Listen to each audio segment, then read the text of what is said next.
This is what you always do. You're like, let me tell you. Let me tell you something. I usually do 1.5 spoons. I'm making instant coffee right now. Do not judge me. Even though I am a coffee snob.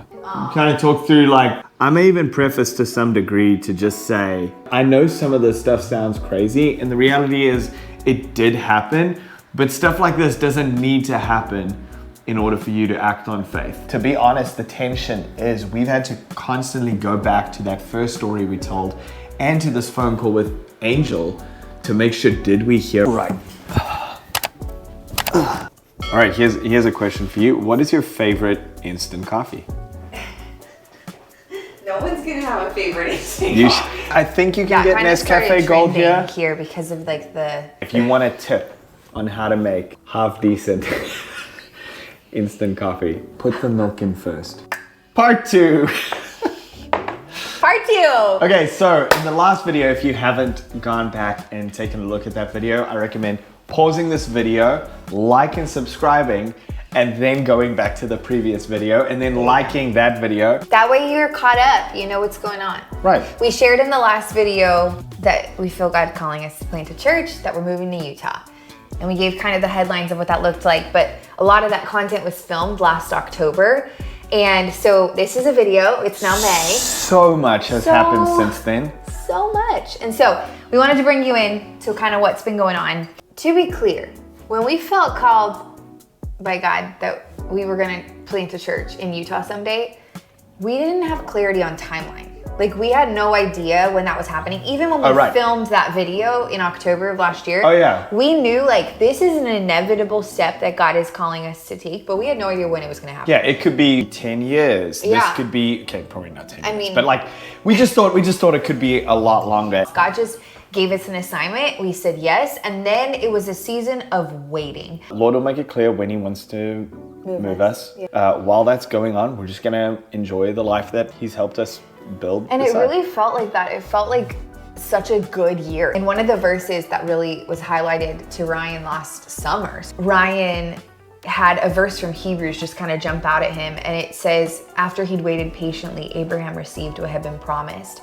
And Ryan was just like, I think there is going to be a season of waiting patiently for this move. And so initially we were like, is this going to be immediately, Lord? And obviously it wasn't immediate. I mean, we're still in North Carolina today, but we just started praying into okay, God, make us ready, consecrate us. Right. We'll talk about more about that at some point, but just what did it look like to prepare our heart? That's where we were when we filmed that video in October, and something happened that kind of made us realize timing was maybe going to be different. It was the day before Thanksgiving. At about 4 p.m., a friend of mine by the name of Angel Marin, Angel gave me a call. So we start talking and he's like, what are you working on? And I said, I was working on a sermon or teaching or something like that. He said, what does your sermon process look like? And I kind of walked him through. He just goes, man, you should plant a church. And now remember, anytime someone says something like that, your radar just goes up and you're just like, is this a moment? Because we already knew this was on our hearts, right? Yeah. The video had already been filmed. So we're in this conversation and I go, why'd you say that? And he goes, no, and I could kind of feel like he was trying to wiggle his way out of the conversation. And I was like, no, tell me, why do you think that I should just plant a church? Like that's not something you just kind of throw around, you know? Yeah. Well, I've been feeling it for a while. And I was like, interesting. I could just tell that he was hesitant, that he wasn't wanting to say something. And I was like, Angel, let me just tell you something. I feel like the Lord has told me that I should plant a church. So that's why I'm pressing you on this issue, because I do feel like it's gonna happen one day. Yeah. And he goes, oh, okay. Can I really tell you why I called you today? All right, so I'm editing this part 2 video. And I realized that I did not give a caveat to, when I realized where this conversation was really going, I recorded through the feature, when you're on a phone call with someone. iPhone has this recording feature. I spoke to Angel. I was like, hey, I just want to record this thing while you talk. Don't worry about it. Tell me the whole thing, you know? And this is obviously after the initial, you need to plant a church comment. So that's what you're about to hear now. This is us on both ends of the line, back and forth, and it was really special. I'm really glad that I got it. Back to the video. Whoop. I think that they should plant a church And I just don't know how to tell them because I saw Ryan walking with his brother and talking and stuff, and I can just see him like just planting the church. And I've been hesitating this whole time. And Faith is like, well, you need to tell him. Like, well, how long has this been? Whoa. Hang on. When did you told her that yesterday? Yesterday. Right? Yeah. Wow. So, because Faith is the one that tells me, oh, I think they'd be great at this. And I'm like, babe, I feel like that's what God told me. And I need to tell Ryan. I just don't know how to tell him because it feels so out of left field for me.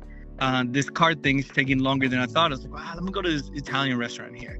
Like, I need to eat. And I need to FaceTime somebody. And I was like, you FaceTime Ryan. And I was like, oh, man, but God, how am I going to tell him this thing? Like, Wait, you were thinking about it the whole time? Yeah, the whole time. Whoa. I was like, how am I going to tell him this thing? It comes out so weird. So I wanted to come natural. Like, I'm just like, oh, dude, I'm just like in the car, fixing my car. Like, so I'm like, no, I'm not ready. I'm not ready. So I FaceTime Peter first. And freaking Peter doesn't answer. I was like, oh gosh, how am I gonna bring this up to Ryan? Like, just tell him about it. Let me just ask him what he's doing. Maybe he's at home with the kids or something. Maybe he took PTO, whatever. Like, maybe he'll be too busy. He probably won't answer. And I need you answer, and I'm like, oh crap. I was like, oh, I need to tell him. That's so funny. If I had to tell you what I feel like God told me to like share with you, without all the fluff, without all the crap, without all my humanity, it's like, I don't know what you're waiting for to plant this church, bro, but you gotta plant this church. And thought ever since that moment in ARC, I was like, oh man, like, I think Ryan's gonna plant the church, and I feel like God's telling me this thing. And I didn't tell anybody like that, right? I didn't tell anybody. So, the only person that I talked to was Claude. I was like, yeah, they'll be good at that. That's it. That's all I said. Wow. But there was definitely a lot more in me, you know? And he says, I feel like it's actually going to happen a lot sooner than you think. And he felt that in my year-end evaluation that it was going to come up. And I said, well, if it comes up, then it comes up. And that's just the Lord's way of doing it. I went into my eval saying to the Lord, essentially, if this was going to happen quickly and he was going to move us quickly, I went into this eval going, Lord, let Chet bring up church planting in a very natural way, but about me specifically. Well, it turns out it took about 7 minutes and Chet brought it up. And I'm sitting there throughout the rest of the evaluation just going, oh my goodness, how do I bring this up, you know? And by the end of the conversation, we spoke a little bit about it. By January, we had a sort of like a transition plan for us finalized. And we got to meet with some more of our leaders. Right. Throughout January, we brought our staff in. February, we brought our volunteers in and leaders in and all of that. On March 2nd, we handed over the campus. So now we've really been able to devote some time to, number one, filing 501c3s and getting ready and just allowing us to have the space to dream a little bit. That's been really, really great. So mostly great. I mean, there's been challenges with everything. I'm really glad God spoke to us so clearly through different people, through you, through Angel, through Chet, through all these different people, because whenever we've had moments of fear and doubt and everything, it's been those conversations that we've gone back to where we go, that was just not something we could have manufactured. And the Lord knows that. So the Lord has been very kind to give us that type of a story, because he knows that we're going to have these moments of fear and worry and all of that kind of stuff. But ultimately, like, as we spend time talking about like some of the things that God has done, it gives us faith for the future.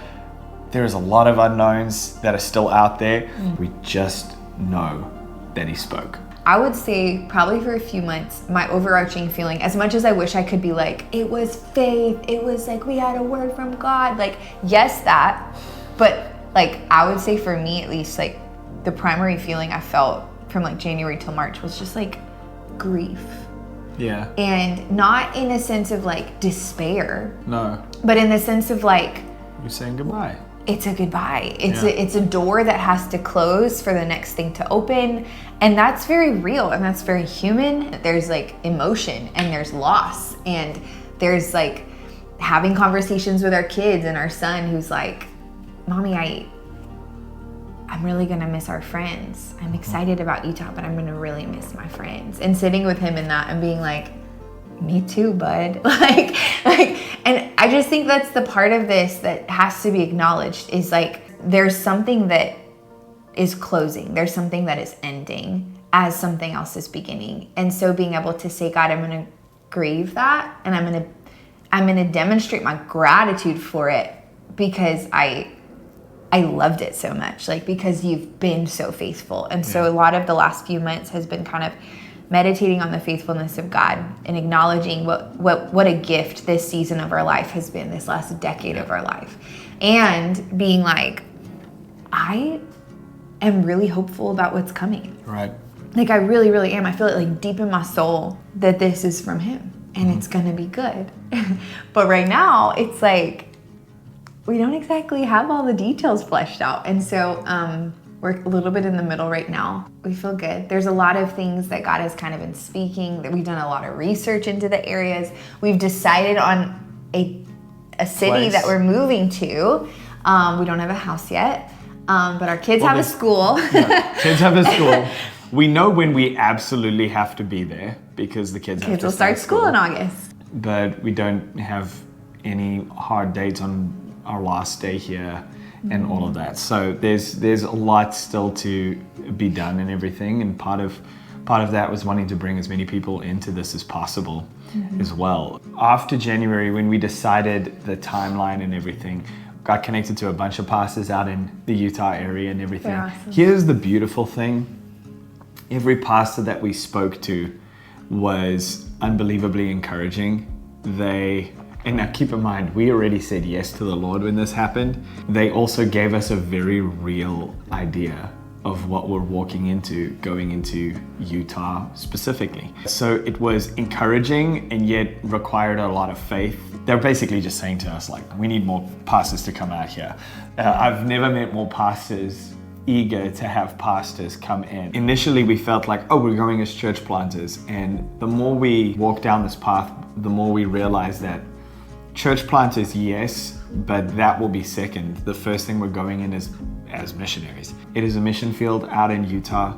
Utah is got a religion that is very prominent. The Church of Jesus Christ of Latter-day Saints got a very heavy presence in that area. And the reality is Protestant, Catholic, or Orthodox churches are just very few in that area. So we'll be ministering into a need in that area. We want to minister to the people of the LDS church. We want to minister to those who have left the LDS church. We want to minister to those who are just not affiliated with any sort of belief whatsoever. And we want to be a home if there's Christians in the area that are like, Right. I don't have a church home. Right. A lot of people are moving to this area that It's we're a moving. it's a growing it's area. a growing area. A lot of people are moving there, and they may be like, I need a church, and there are not as many church homes that people can be a part of. There's some great churches there, but they're like, we need more churches. We're going in initially as missionaries. We're searching for jobs.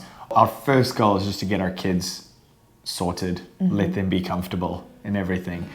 We don't want them to be stressed out on our behalf and everything. So if we can just build a life that at least they can go. We've got some stability here. And we did visit. So in April, during our son's took the spring kids break, there. we took the kids. So it was their first visit to Utah, and thank you, Jesus, they loved it. Yes. Okay.